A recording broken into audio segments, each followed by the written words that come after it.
औज़ुबिल्लाहि मिनश्शैतानिर्रजीम बिस्मिल्लाहिर्रहमानिर्रहीम अल्हम्दुलिल्लाहि रब्बिल आलमीन वसलामुन अला इबादिहिल्लज़ीना इस्तफ़ा दुरूद बर मुहम्मद व आले मुहम्मद अल्लाहुम्मा सल्लि अला मुहम्मद व आले मुहम्मद। आज माह रमज़ान की 17 तारीख है, 1445 हिजरी, 28 मार्च 2024। सूरह बनी इसराइल 17 नंबर का सूरह, उसकी 9 नंबर की आयत। तकरीबन हम लोग रोज उसी पे बात कर रहे हैं, उसी के इर्द गिर्द बात हो रही है। ये कुरान यकीनन उस राह की हिदायत करता है जो बिल्कुल सीधी है,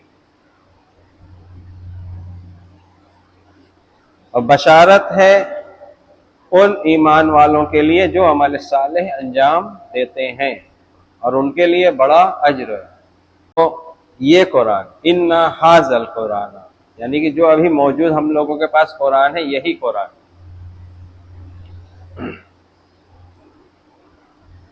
कुरान क्या है? कुरान हमारी किताब है। इसमें क्या है? इसमें अल्लाह ने अपने दीन का पूरा ब्यौरा बयान किया है। वो कैसे?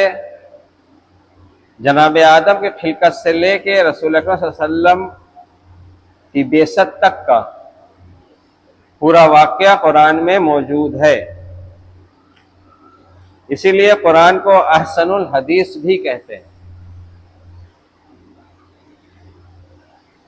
शायद ये सूरह जुमर की आयत है। कुरान में जो अहदीस बयान है, जो खबर दी गई है, वो अहसन है।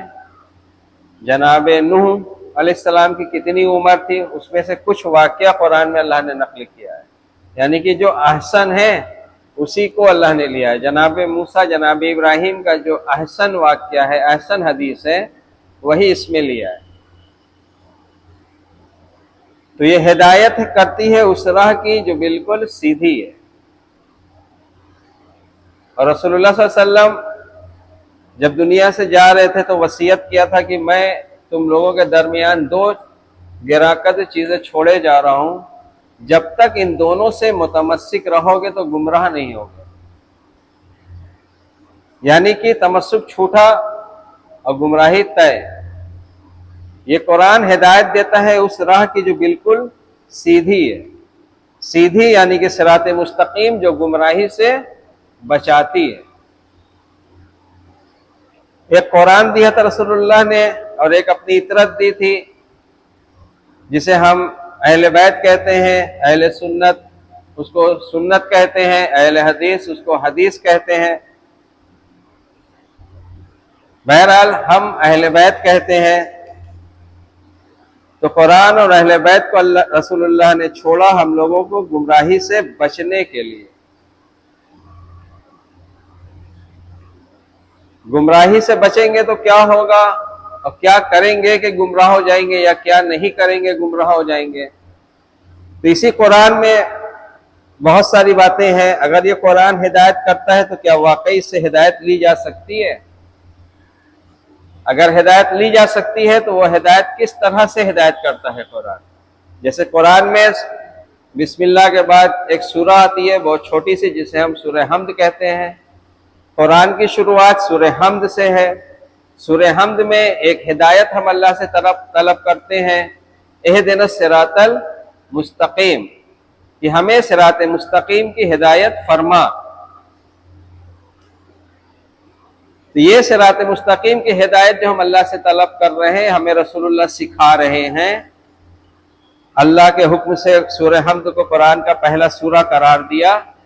तो अगर ये कुरान हिदायत करता है, हाज़ल कुरान, इन्ना हाज़ल कुरान करके आयत है सूरह बनी इसराइल की 9 नंबर की आयत। तो अगर ये कुरान हिदायत कर रहा है तो इसका मतलब कि सूरह हम्द जो है ये उम्मुल किताब बोलते हैं इसको। हर मसलक में इसको उम्मुल किताब का, यानी कि किताब की बुनियाद, कुरान की बुनियाद। बुनियाद उस चीज को कहा जाता है जिसपे मान लो बिल्डिंग है, बिल्डिंग का फाउंडेशन होता है। फाउंडेशन इतना जितनी ऊंची इमारत होगी उतना ही मजबूत उसका फाउंडेशन होगा। यानी कि कुरान में 113 सूरा में जितनी बातें हैं उन सब का निचोड़ सूरे हम्द में है। तो सूरे हम्द में है तो कहाँ है? ये वही इय्याका नअबुदु व इय्याका नस्तईन इहदिनस सिरातल मुस्तकीम, ये जो आयत है ये इसी में पूरा छुपा हुआ है। हम तेरी ही बंदगी करते हैं या आइंदा करेंगे, तुझी से इस्तिआनत चाहते हैं, हमें सिरात मुस्तकीम की हिदायत फरमा। तो आया अब ये कुरान सिरात मुस्तकीम की हिदायत फरमाएगा, कैसे हिदायत मिलेगी? क्योंकि कुरान की पहली सूरा की ये आयत है सूरह हम्द की, और ये सूरा तकरीबन हम लोग हर नमाज की 2 रकात में वाजिब है पढ़ना। तो आया हम अल्लाह से सिरात मुस्तकीम की हिदायत तलब कर रहे हैं। सिरात मुस्तकीम है क्या?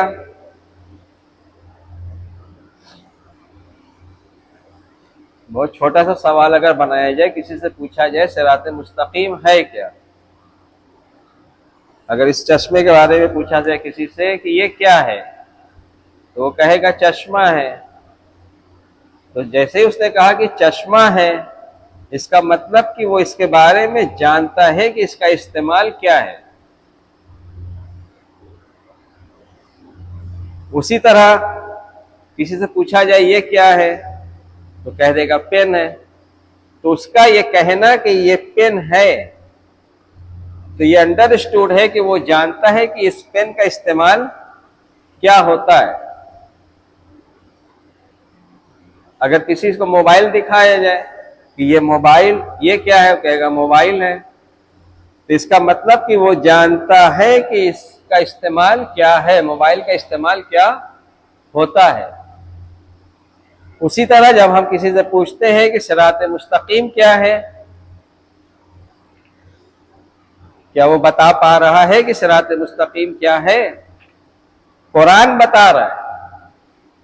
अगर कुरान ये हिदायत करता है सीधे रास्ते की, तो कुरान से अगर पूछते हैं हम कि सिरात मुस्तकीम क्या है, तो कुरान एक लाइन का जवाब, सवाल का एक लाइन में जवाब देता है। कुरान कहता है कि अल्लाह की इबादत करो, यही सिरात मुस्तकीम है। तो अब ये जवाब जिसने दिया, सिरात मुस्तकीम क्या है, अल्लाह की इबादत करो, यही सिरात मुस्तकीम है। तो यानी कि जवाब देने वाला बखूबी ये जान रहा है कि अल्लाह की इबादत किसे कहते हैं, तभी तो वो कह रहा है कि अल्लाह की इबादत करो, यही सिरात मुस्तकीम है। आया हम भी अल्लाह की इबादत को जानते हैं कि क्या है? क्योंकि वही सिरात मुस्तकीम है। जब अल्लाह की इबादत नहीं पता होगी तो हमें सिरात मुस्तकीम नहीं पता होगा। सूरह हम्द में हम उसके आगे दुआ भी करते हैं, सिरातल लज़ीना अनअमता अलैहिम, उन लोगों का रास्ता जिन पर तूने इनाम किया है, उनका नहीं जिन पर तू गजबनाक हुआ है, या जो जालिम में से हैं। यानी कि वो रास्ता उनका है सिरात मुस्तकीम जिन पर अल्लाह ने इनाम किया है। तब अल्लाह ने किन पर इनाम किया है? एक से एक देखिए बात निकलती जाएगी। इतना टॉपिक हो जाता है एक बात में कि वो फिर एक दिन की बात बचती नहीं है, फिर वो कई दिन की बात हो जाती है। तो अल्लाह ने इनाम किया है अंबिया, सिद्दीकीन, शुहदा और सालिहीन पर। इन्हीं पर यह सूरह निसा की 69 नंबर की आयत है। ये देखिए वो पेचीदगी यहाँ पे है कि जल्दी समझ में नहीं आएगी। मसलन जैसे कि अल्लाह की अताअत करो, अल्लाह के रसूल की अताअत करो और उलिल अम्र की अताअत करो, तो हम समझ रहे हैं कि तीनों अलग अलग है। एक बार बताया था भी, किसी जानकार से पूछा था कि अल्लाह की अताअत, रसूल की अताअत और उलिल अम्र की अताअत क्या है, तो उसने जवाब दिया कि अल्लाह की अताअत वाजिब, वाजिब पे अमल करना अल्लाह की अताअत, सुन्नत पे अमल करना रसूल की सुन्नत, रसूल की अताअत, साहिबाने अम्र के अताअत करना यानी कि मुस्तहबात पे अमल करना। तो सुनने में बड़ा अच्छा लगता है ये, लेकिन ये ऐसे नहीं है, क्योंकि सूरे निसा की ही आयत है कि जिसने रसूल की अताअत की उसने अल्लाह की अताअत की। यानी कि रसूल की अगर अताअत कर ली तो वो अल्लाह की अताअत हो गई। तो उलिल अम्र की अताअत क्या है? वो ये सूरे निसा की 69 नंबर की आयत बताती है कि जो अल्लाह और अल्लाह के रसूल की अताअत करे जो भी, तो वो किसके साथ होगा? वो उनके साथ होगा जिन पर अल्लाह ने इनाम किया। फिर से दोहरा देते हैं बात। जो अल्लाह के रसूल और अल्लाह की अताअत करेगा वो उन लोगों के साथ शुमार होगा जिन पर अल्लाह ने इनाम किया है। अब अल्लाह और अल्लाह के रसूल की अताअत, फिर यहां पे भी एक फॉर्मूला से इसको एक करते हैं। अल्लाह के रसूल की अताअत ही अल्लाह की अताअत है। यानी कि अब महवर क्या हुआ, क्या चीज बचा? अल्लाह के रसूल की अताअत। अल्लाह के रसूल की अताअत हम करेंगे तो गोया हम अल्लाह की अताअत हमने की, गोया हमने उलिल अम्र की अताअत की। उलिल अम्र कौन है? उलिल अम्र भी वही है जिन पर अल्लाह ने इनाम किया है। ये सालिहीन में आएंगे। अल्लाह ने किन पर इनाम किया? अल्लाह ने अंबिया, सिद्दीकीन, शुहदा, सालिहीन पर इनाम किया। अल्लाह के रसूल की अताअत करना यानी कि अंबिया, सिद्दीकीन, सालिहीन और शुहदा के साथ होना। ये सूरह निसा की 69 नंबर की आयत, कोई चाहे तो पढ़ सकता है। इसको हम इसलिए भी शुरू किया है कि मौला अली की शहादत की तारीख आ रही है, तो इसी को जाके अतिउल्लाह व अतिउर रसूल व उलिल अम्र मिनकुम, कुरान का ये जामे एक निज़ाम है, निज़ाम विलायत। ये इंशाअल्लाह इमामत पे जाके एकदम वाज़े हो जाएगा ये क्या है। ये वाज़े हो गया तकरीबन कि अल्लाह की अताअत ही अल्लाह के रसूल की अताअत है। यानी कि अल्लाह के रसूल की अताअत किया तो अल्लाह की अताअत हो गई। और उलिल अम्र की अताअत क्या है? अल्लाह के रसूल की अताअत किया तो उलिल अम्र की अताअत हो गई। यानी कि उलिल अम्र हमसे क्या करेगा? उलिल अम्र हमसे अल्लाह की अताअत करवाएगा। उलिल अम्र का मेन वो है कि वो हमसे अल्लाह की अताअत करवाएगा, क्योंकि आयत में है कि ये जिसने अल्लाह की अताअत की, उसके रसूल की अताअत की, वो अंबिया, सिद्दीकीन, सालिहीन और शुहदा जिन पर अल्लाह ने इनाम किया है इनमें होगा।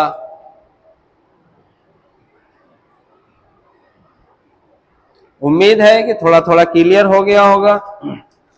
सूरह अनाम की आयत नंबर 151, 152, 153 जो पढ़ा था उसकी थोड़ा सा वजाहत कर देते हैं कि ये कुरान अगर यकीनन उस राह की हिदायत करता है जो बिल्कुल सीधी है, जो हम सूरह हमद में अल्लाह से हिदायत तलब करते हैं, इहदिनस सिरातल मुस्तकीम, तो उसको कल वाज़े कर दिया, 4 दिन में हुआ कि वो अहद बंदगी जो बनी इसराइल से जनाब मूसा या उनके तमाम अंबिया ने लिया था, वही अहद रसूलुल्लाह ने अपनी उम्मत से हम सब से लिया है। वो अहद क्या था कि अल्लाह के साथ किसी को शरीक ना करना, यानी कि उसके हुक्म में किसी को शरीक ना करना। जब हम ये कह रहे हैं कि उसके हुक्म में किसी को शरीक ना करना, तो इसका मतलब ये नहीं है कि उसकी सिफात में, उसकी ज़ात में शरीक करना है, उसमें भी नहीं करना है, शिरक नहीं करना है। लेकिन यहाँ बात अल्लाह के हुक्म की है तो अल्लाह हुक्म की बात कर रहे हैं। वालिदैन के साथ उसने सलूक करना, करीब तरीन रिश्तेदार को उसका हक देना, यानी कि जिसका जो हक है, भाई बहन का, सबका, पड़ोसी का। बिजनेस कर रहे हैं तो उसको उसी हिसाब से करना जिस हिसाब से अल्लाह ने हुक्म दिया है। घर में रह रहे हैं तो उसी हिसाब से रहना जिस तरह से अल्लाह का हुक्म है। अगर हम तलाक भी दे रहे हैं अपनी बीवी को, उस अंदाज से तलाक देना जैसे अल्लाह ने कहा है। मसलन अल्लाह ने कहा है कि उसको कुछ दे दे के अपने से रुखसत करो, अपनी इस्तिताअत के मुताबिक, कि तुम्हारे पास जो माल है, तुम जितने मालदार, उस हिसाब से उसको कुछ दे के विदा करो अगर तलाक दे रहे हो। क्योंकि तुमने इतने दिन उससे लुत्फानंदोज हुए हो। तो अल्लाह चाह रहा है कि तलाक भी दो तो अहसन तरीके से दो। जो आयत है वामिलुस सालिहात, जो अमल सालेह अंजाम देते हैं, यानी कि तलाक भी देना है तो अल्लाह के हुक्म के मुताबिक देना है, गाली गलौज करके लड़ाई झगड़ा करके नहीं देना है। उसका पूरा हुक्म है अल्लाह का, सूरह निसा में देखेंगे। तो ये सब सारी बातें 151 152 नंबर सूरह नाम में बता के उसके बाद रसूलुल्लाह की ज़बानी है कि वअन्ना हाज़ा सिराती मुस्तकीमा, और यही मेरा सिराते मुस्तकीम है। ये तो 153 नंबर की आयत है, वअन्ना हाज़ा सिराती मुस्तकीमा। इसके आगे भी बढ़ेंगे तो एक आयत ये भी मिलती है कि इनसे कह दो कि मेरे रब ने मुझे सिराते मुस्तकीम की हिदायत कर दी। 161 नंबर की आयत है। 153 नंबर की आयत है वान्ना हाजा सिराती मुस्तकीमा फत्तबिऊहु, और यही मेरा सीधा रास्ता है, इसी की इत्तिबा करो और दूसरे रास्ते पर ना चलो, नहीं तो ये तुम्हें अल्लाह के रास्ते से हटा देंगे। और सूरह नाम की ही 161 नंबर की आयत है कुल इन्नी हदानी रब्बी अला सिरातिम मुस्तकीम, कह दीजिए मेरे रब ने मुझे सिराते मुस्तकीम की हिदायत दिखा दी या दिखाई है। तो आया सही में ये सिराते मुस्तकीम है जो रसूलुल्लाह का रास्ता है। सूरह नाम की जो 153 नंबर की आयत में है इन्ना हाज़ा सिराती मुस्तकीमा, अल्लाह के हुक्म से रसूलुल्लाह ने कहा था, जो कुरान की आयत बना कि यही मेरा सिराते मुस्तकीम है, लिहाजा इसी की इत्तिबा करो और किसी दूसरे रास्ते की इत्तिबा ना करना। तो आया हम अल्लाह के रसूल की इत्तिबा अताअत करने के लिए तैयार हैं। यहाँ पे रसूलुल्लाह की ज़बानी है कि वान्ना हाज़ा सिराती मुस्तकीमा फत्तबिऊहु, तो यहाँ पे हम अल्लाह के रसूल की इत्तिबा करने के लिए तैयार हैं और दूसरे रास्ते दूसरे सबील पे ना भटक जाना, ये तुम्हें अल्लाह से दूर कर देंगे। और 161 नंबर की आयत है कुल, यहाँ भी अल्लाह का हुक्म है, फिर रसूलुल्लाह की ज़बानी अल्लाह कहलवा रहा है इन्नी हदानी रब्बी अला सिराती मुस्तकीम। ये हम कैसे कहें अपनी ज़बान से कि ये रसूलुल्लाह से अल्लाह कहलवा रहा है, कह दो कि मुझे अल्लाह ने सिराते मुस्तकीम की हिदायत कर दी, यानी कि रसूलुल्लाह सिराते मुस्तकीम पर नहीं थे। तब जो अहले फिक्र है वो इस पे गौर करेंगे कि इन्नी हदानी रब्बी अला सिराती मुस्तकीम कौन किससे कह रहा है। क्योंकि एक चीज़ कुरान में जो हमने पढ़ा, जितना पढ़ा, तफसीर पढ़ी, अपने यहाँ के उलमाओं की, गैर की भी पढ़ी, उसमें जो एक चीज़ हमें लगा वो हम बता दे रहे हैं। कुरान की जितनी आयतें हैं वो किसी न किसी का कहा हुआ कौल है, ठीक। वो चाहे अल्लाह ने कहा हो, चाहे मलाइका ने कहा हो, चाहे जिब्रील ने कहा हो, चाहे मीकाइल ने कहा हो, चाहे अल्लाह के तमाम रसूलों ने कही हो, अंबिया ने कही हो, या उसकी मखलूकात में से किसी ने कहा हो, नेक इंसान ने कहा हो, बद इंसान ने कहा हो, लेकिन कुरान में जितनी आयतें हैं वो किसी न किसी का कौल है। इसीलिए सूरह जुमर की जो 18 नंबर की आयत है उसमें है कि जो कौल को गौर से सुनते हैं। कौल किसे कहा जाता है? किसी ने कोई बात कही, ये उनका कौल है। जैसे हम नहीं कहते ये रसूलुल्लाह का कौल है, रसूलुल्लाह ने कहा था, ये फला इमाम का कौल है। ये अपनी ज़बान में हम आज के राज में कहते हैं कि वो बड़े अब्बू ने ये कहा था, चाचा ने ये कहा है, इस तरह से मिसाल करते हैं ना, तो उसी को कौल कहते हैं। तो कुरान में जितनी आयतें हैं वो किसी न किसी का कहा हुआ है। जब तक ये नहीं समझेंगे हम कि वो उसका कहने वाला कौन है,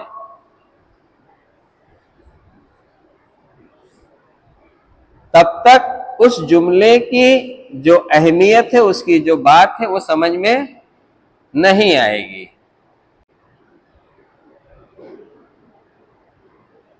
तो रसूलुल्लाह की जब इत्तेबा करेंगे तो फिरका खत्म होगा कि फिरका बनेगा? दुनिया में इतना फिरका होने की बुनियाद ही यही है। इसका मतलब कि रसूलुल्लाह की इत्तेबा नहीं हो रही है। अगर रसूल की इत्तेबा करने पे सब लोग आमादा हो जाए तो सब एक हो जाएंगे कि नहीं? मतलब अपनी कम उम्र में हम बड़ी बात कह रहे हैं कि जितना तफरका है इसकी बुनियाद है रसूल की अताअत ना करना। सूरह निसा की जो आयत है 59 नंबर की, अतिउल्लाह व अतिउर रसूल व उलिल अम्र मिनकुम, अल्लाह की अताअत करो, अल्लाह के रसूल की अताअत करो। तो क्या आज 2024 में या जो आने वाली नस्ल है या हमारे आबा अजदाद जो गुजर चुके हैं, इन पर अल्लाह के रसूल की अताअत वाजिब थी या है या रहेगी कि नहीं? जैसे आज दौर हाजिर में देखा जाए तो हम लोगों पर अल्लाह के रसूल की अताअत वाजिब है या नहीं है? है? तो हमारे अंदर किसी के कोई मर्द मोमिन खड़ा होकर ये कह दे कि हम ये एहतियात करते हैं कि हम ये काम कर रहे हैं तो रसूल की अताअत कर रहे हैं, हमें डर है कि ये नहीं करेंगे तो रसूल की अताअत नहीं होगी, क्या हमारे जहन में ये बात होती है कहीं से? है? तो हमें कौन सा दीन सिखाया गया है कि जिस दीन में रसूल की अताअत का तसव्वुर भी नहीं है? आया हम बिजनेस करते हैं तो हमारे जहन में यह है कि हमें रसूलुल्लाह की अताअत के हिसाब से बिजनेस करना है? आया हम बीवी के साथ सुलूक कर रहे हैं तो हमें यह एहसास होता है कि हमें रसूलुल्लाह की अताअत करना है, बीवी के साथ वैसे ही सुलूक करना है जैसे अल्लाह के रसूल का हुक्म है? ये रहता है। हमें माँ बाप के साथ वैसे ही सुलूक करना है जैसे रसूलुल्लाह ने बताया है। हमें रसूलुल्लाह की अताअत करते हुए अपने वालिदैन के साथ उसने सुलूक करना है, अपने मर्जी का नहीं करना है कि हमें जब पैसे की जरूरत हो तो हम जाके पैर भी दबा रहे हैं, तेल भी लगा रहे हैं। तो अल्लाह के रसूल की अताअत का क्या हमारे अंदर ख्याल है? ये एक सवाल है मेरा भी। हम तो उतने जानकार हैं नहीं, जानकार लोग से पूछा जाएगा तो बताएंगे कि रसूलुल्लाह की अताअत आज हमें करनी है या नहीं करनी है। या वो कहा जाता है कि जैसे आयत होती है ना, आयत के बारे में कहा जाता है ये आयत मनसूख हो गई, यानी कि इसकी जगह दूसरी आयत कुरान की आयत है, तो अल्लाह के रसूल की अताअत करो ये मनसूख हो गई, इसकी जगह दूसरी आयत आ गई। ये सवाल है। तो जब हम अल्लाह के रसूल की अताअत नहीं करेंगे तो कहां रह जाएंगे? क्योंकि सेंटर पॉइंट है अल्लाह का रसूल की अताअत। जिसने रसूल की अताअत की उसने गोया अल्लाह की अताअत की, सूरह निसा की ही आयत है। और जिसने रसूल की अताअत की गोया उसने उलिल अम्र की अताअत की। जिसने रसूल की अताअत की वही उनके साथ होगा जिन पर अल्लाह ने इनाम किया है। जिन पर इनाम किया है वो कौन लोग हैं? वो अंबिया में से हैं, वो सिद्दीकीन में से हैं, वो शुहदा में से हैं, वो सालिहीन में से हैं। जब हम अल्लाह के रसूल की अताअत करेंगे तो हम इनके साथ हो जाएंगे ऑटोमेटिक। बस काम एक करना है कि अल्लाह के रसूल की अताअत करनी है। और ये अल्लाह के रसूल की अताअत इंशाअल्लाह मौला अली की शहादत की जो तारीख आएगी 3 दिन में मौला अली की वसीयत और उलिल अम्र की अताअत, जो सूरह निसा की आयत है अतिउल्लाह व अतिउर रसूल व उलिल अम्र मिनकुम, ये उस पे जाकर इख्तिताम हो जाएगी इंशाअल्लाह। और वो क्लियर भी हो जाएगा कि उलिल अम्र किसे कहते हैं। दीन हम दोबारा कह रहे हैं, दीन इतना नहीं है कि इंसान बस खाली वो मौज मस्ती कर ले। मौज मस्ती का नाम दीन नहीं है, टाइम पास का नाम दीन नहीं है। दीन हम रोज टोक भी रहे, दीन उस कानून का नाम है जिस कानून के तहत आप दुनिया में अपनी जिंदगी गुजार रहे हैं। और वो कानून आपका हमारा बनाया हुआ नहीं है, वो कानून जो अल्लाह ने बनाया है वही रसूलुल्लाह ने बताया है। अगर सूरज को अल्लाह ने पैदा किया तो सूरज किस कानून के तहत काम करता है? अल्लाह के बताए। ये देखिए अल्लाह की निशानी है। चांद को अल्लाह ने खल किया तो किस कानून के तहत चांद काम कर रहा है? अल्लाह के हुक्म के मुताबिक। हद है कि एक जानवर को, चींटी को अल्लाह ने खल किया है तो चींटी किस हुक्म से काम कर रही है? क्या चींटी की वो बदल गई? क्या एक मच्छर को अल्लाह ने पैदा किया है तो मच्छर अपनी ड्यूटी नहीं निभा रहा है? निभा रहा है। तो अल्लाह ने जिस चीज को खल किया है उसका एक कानून बनाया है, उस कानून पे वो अमल करता है। उसी तरह अल्लाह ने जब इंसानों को बनाया है तो जब हमारे जिस्म के अंदर का कानून अल्लाह के हुक्म के मुताबिक काम कर रहा है तो हमारा जो कानून है, हमें जो अमल करना है, तो ये अमल हम क्या अल्लाह के हुक्म के मुताबिक ना करें? यही वो दीन है जो अल्लाह के रसूल बता रहे हैं और यही कुरान बता रहा है, और इस पे हम मुतवज्जे नहीं हो रहे हैं। हमारे अंदर का कानून जब गड़बड़ होता है, प्लेटलेट कम होती है, तो हम कहते हैं डेंगू हो गया, हम घबराने लगते हैं, मर जाएंगे। है तो ये फसाद हुआ तो आपको क्यों घबराहट हो रही है? फसाद से आप मर जाएंगे। तो आज जब माशरे में बिजनेस कर रहे हैं, किसी को नुकसान पहुंचा रहे हैं, तब क्यों नहीं आपको डर लग रहा है कि ये फसाद होगा, वो मर जाएगा? तब क्यों नहीं एहसास हो रहा है? ये इसलिए नहीं हो रहा है क्योंकि हम लोगों को अभी उतनी वहां तक बताया नहीं गया। इंशाअल्लाह बाकी कल। वाखिर दावाना अल्हम्दुलिल्लाहि रब्बिल आलमीन।